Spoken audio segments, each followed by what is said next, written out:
Hey guys, welcome back to a Very Mary Sue review from Marked. It's chapter 13. I'm going to try to keep this under 5 minutes. We'll see how well that goes. And as you can tell, I am just slowly getting more and more casually dressed in these videos because now I'm just straight up in exercise clothes and I don't care. Probably mostly don't care, a little bit don't care. Anyways, moving on because this is eating into my 5 minutes. Zoe is done with her drama class. Now she's on her way to her literature class that she has with Stevie Ray and Damien. And they're all like, what did you think of the professor? And she's all like, who was paying attention to the professor? And then they wanted to know what was distracting her. And so she says, okay, I can sum it up in 2 words. Eric Knight. Stevie Ray's mouth dropped open and Damien did a little pretend swoon, which he had to straighten up from right away because at that moment the bell rang and Professor Penthesilea swept into the room. Later, Stevie Ray whispered.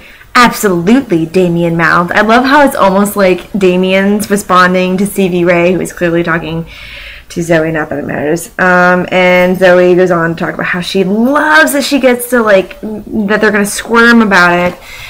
Because everything's about Zoe, and of course all they would be able to think about is what Zoe told them, because Zoe and Zoe.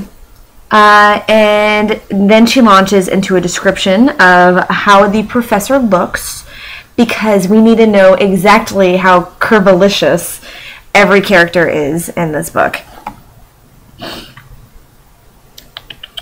Professor Penthesilea, whose name I now recognize from Vampire Soch class, as belonging to the most revered of all the Amazons, and who everyone called Professor P, was like something out of the movies. Well, the ones on the Sci-Fi Channel. Zoe, you are so bitchy. Can you just, go 3 seconds without making some sort of negative comment about another girl or another woman? Calm down. Not everything is a competition. There is no reason to be putting down other women. Ugh. Okay.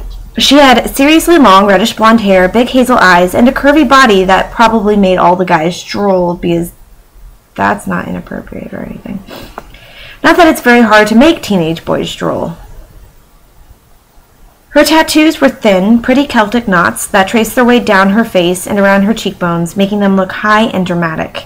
And they're talking about how all the teachers have the same goddess symbol embroidered on their blouse. And again, nobody cares. I was born in April of the year 1902, Professor Penthesilea said. So apparently everybody calls her Professor P except for these authors because they want me to keep saying it. And that's kind of difficult for me to say because I used to have a lisp when I was younger, and when I think about it too much or use S's a whole lot in a sentence, it kind of comes back a little bit. Anyways, instantly grabbing her attention. I mean, please, she barely looked 30. You're fucking vampires, Zoe. They're vampires. This is not surprising at all. You know they're vampires. You grew up with vampires. Vampires are a thing in your society. Why do you make me want to hit you? I'm not really a violent person, I promise. I don't hit people on a normal basis. I don't hit people. Except for fictional characters. Anyways, so I was 10 years old in April of 1912, and I remember the tragedy very well. About what am I speaking? Do any of you have any idea? I love how, antagonistic it sounds. I mean, the way she puts it, she doesn't expect an answer. Okay, I knew exactly what she was talking about, but it wasn't because I'm a hopeless history nerd. Really, Zoe? Oh, I know an answer to something, but here, let me clarify. It's not because I'm smart, and it's not because I remember things. No, it's because Leonardo DiCaprio is one hot piece of man.